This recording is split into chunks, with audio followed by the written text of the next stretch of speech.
Hi guys, and welcome to another episode of Kabir Considers. In this video, I'm going to react to Life in 1980s America. This is going to be fun. I just love, a good dose of nostalgia. Although I was born in the 90s, there's a lot of carryover. A lot of the things that, people used in the 80s, people used in the 90s, things like, I remember having a cassette player. This was my very, very first personal music device. It was a cassette player. And I used to play, what was my first album? I think it was Michael Jackson's Bad album, I think. And you'd have to rewind it after you'd finished the song if you wanted to listen to it again. But then I quickly got a CD player after that. And I remember you had to carry the CD player very strategically so that it didn't bounce, because if it bounced then the CD would skip and you were in danger of scratching the CD. Man, those were the days. I don't think the internet was around in the 80s, was it? But I remember getting it in the 90s, and I remember when I wanted to go on the internet, the phone wouldn't work.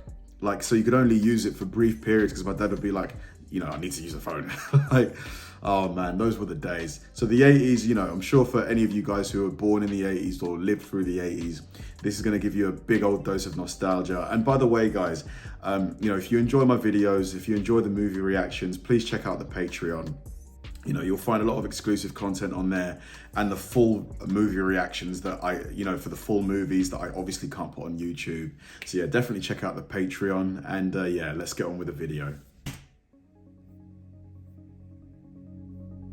Recollection Road.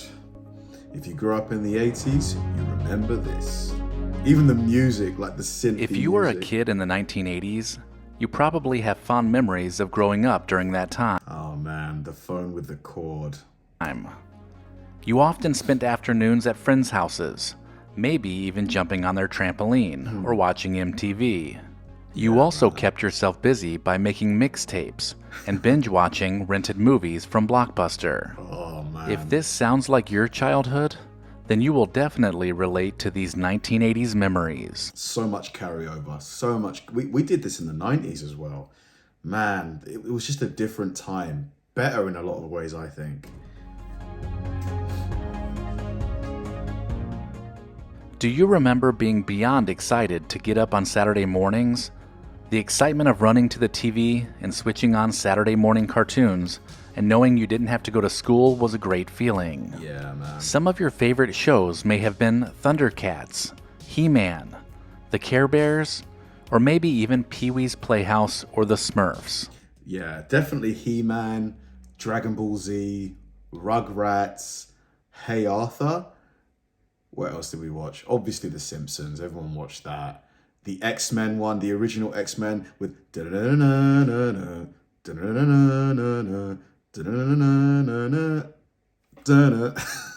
man. You watched all of this while eating a big bowl of your favorite cereal. Oh yeah. And in those Honey Nut days, Cheerios. it was all about the sugary cereals. Captain Crunch, Fruity Pebbles, Cocoa Puffs, and Cookie Puffs. Crisp were just a few. Oh man. Your school days may be best remembered for playing the Oregon Trail, where you died from dysentery, lost cattle, and broke plenty of wagon wheels. When it was first introduced, this video game was meant to be educational, teaching kids about the grim realities in the American West during the 1800s. But it became so much more. When the teacher announced that it was time to play the Oregon Trail on the school computers, it felt like a gift from the heavens. Oh man. During the 80s, every young girl wanted a Cabbage Patch Kid. Wasn't there a big bubble associated with these? People were buying them thinking that they would go up in value, or am I thinking of another doll? I think Tamagotchis was similar to that. People thought the Tamagotchis would become collectible, and I guess they kind of have to a degree. The adoptable dolls were hard to come by, especially around Christmas. Yeah, exactly. But once you got one, you were proud to show it off.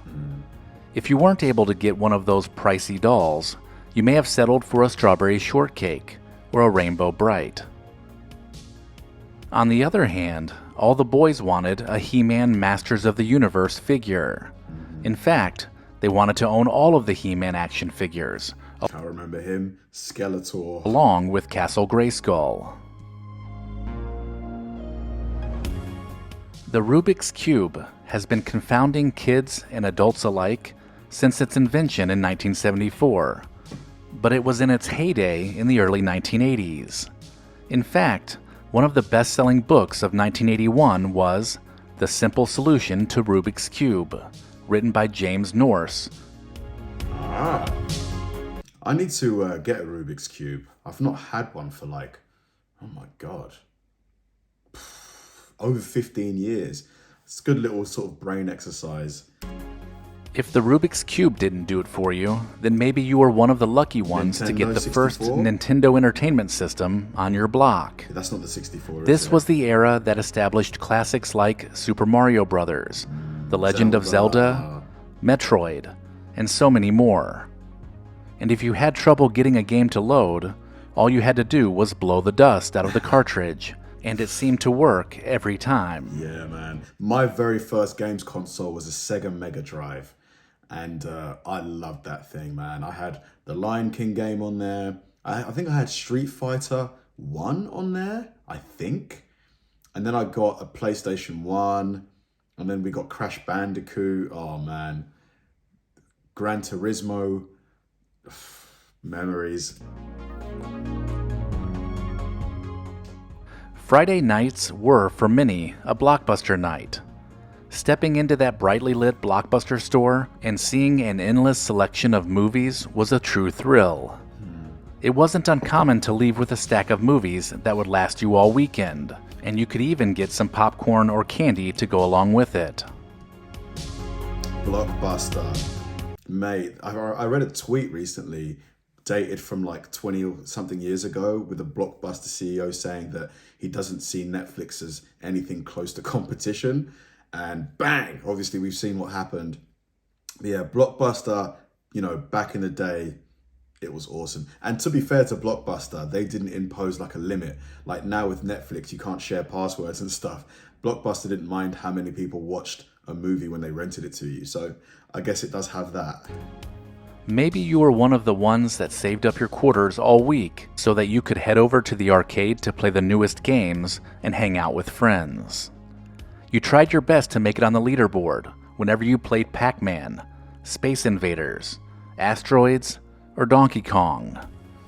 During the 1980s, these dimly lit buildings would be packed with people, plunking quarters into those magical machines for hours on end. Who didn't own a few Garbage Pail Kids during the 1980s? Man, what the heck? Acne Amy. It's kind of scary. Like, what were they, like playing cards, I guess? Art apart. These funny cards became a big hit because they depicted children that looked like Cabbage Patch Kids, but they had creatively rhyming names. From the grossest to the scariest, Garbage Pail Kids were always good for a laugh. But the gum that came inside the packs was some of the hardest, most stale gum you may have ever chewed on. Not a very glowing review. Growing up in the 80s, you may have also been an avid reader. Book series like The Babysitter's Club, Sweet Valley High, or Choose Your Own Adventure were some of the very best the decade had to offer. Judy Blume and Beverly Cleary books became must-reads, and a big incentive for reading all these books was a free pizza from the Pizza Hut Book It campaign. Oh, wow. That's a cool little incentive. You get a free pizza if you read a book. Oh, that's really great from Pizza Hut. I wonder if they still do it. It seemed like every kid growing up in the 1980s was a huge wrestling fan. One of the true forces behind the popularity of the sport was Hulk Hogan. Yeah, man. Yeah, brother. Hulkamania. Everyone wanted to be a part of Hulkamania. Yep. And the Hulkster had this generation of kids believing that anything was possible through the power of training, prayers, and vitamins. If Hogan wasn't your guy, you may have been rooting for the Macho Man Randy Savage and the beautiful Miss Elizabeth. Yeah, man. MTV. For me, it was like my favorite wrestlers were obviously The Rock, Stone Cold Steve Austin, Goldberg, Booker T. Oh God, who am I forgetting? Rey Mysterio.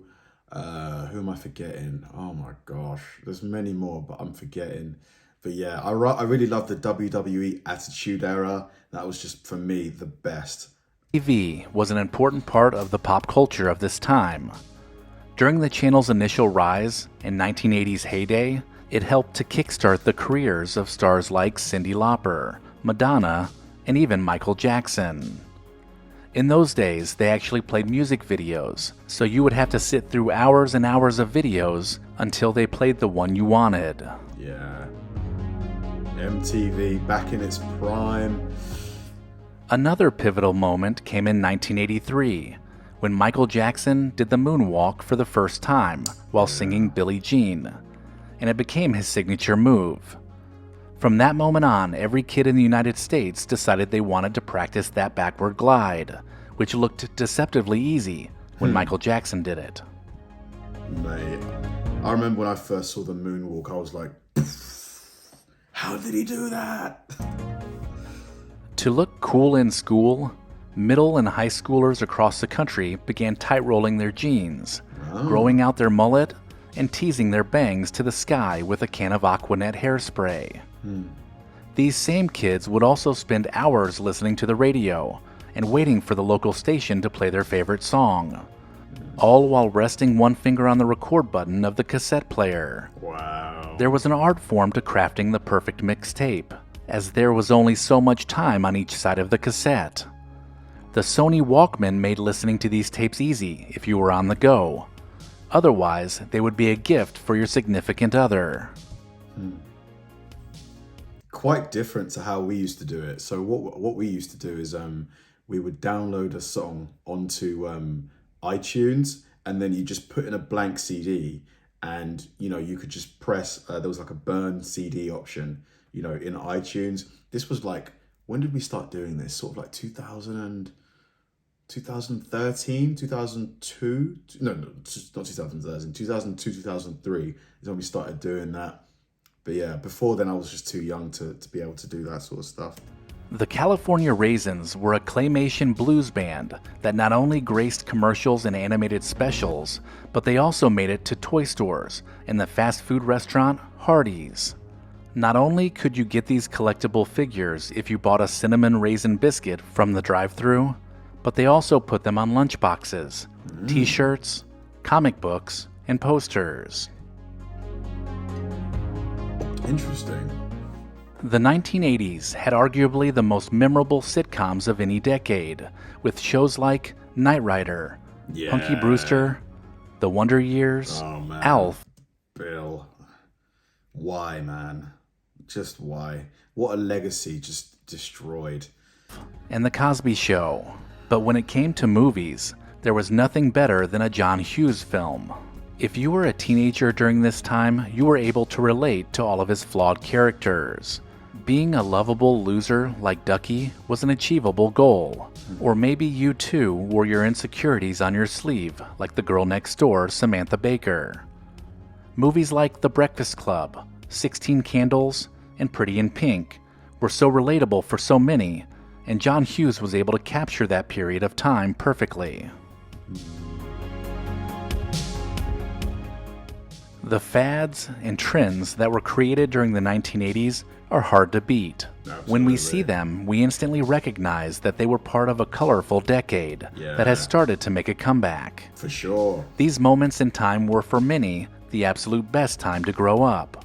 So let me know in the comments your own memories of the 1980s. Man. Even though I'm not, from If that you enjoyed era, this it just video, feels like check out the description for links that help support the channel. awesome video. Man, I just, like I mentioned a few times, even though I wasn't born in the 80s, so much carryover, a lot of carryover, and life just felt lighter, more simple, but more fun, less serious. It just felt like technology and the internet and stuff has been great in a lot of ways, but I think, the way young people live in particular, like especially like teenagers and stuff, they're outside less, And I think being outside is really, really good for you, you know, not just for the social skills that you develop, hanging out with other people, but I think the vitamin D as well, you know, which you don't really get if you're inside. But yeah, I'm sure this is the thing. I'm sure people that are teenagers today in 20, 30 years will say, oh man, you know, growing up in 2023 was just the best times. So I think it's just one of those things that you're always going to have rose tinted glasses for times that have gone by. But yeah, I definitely feel like the 80s and the 90s were just like a golden age for humanity, to be fair. Thanks for watching, guys, and I'll see you in the next one.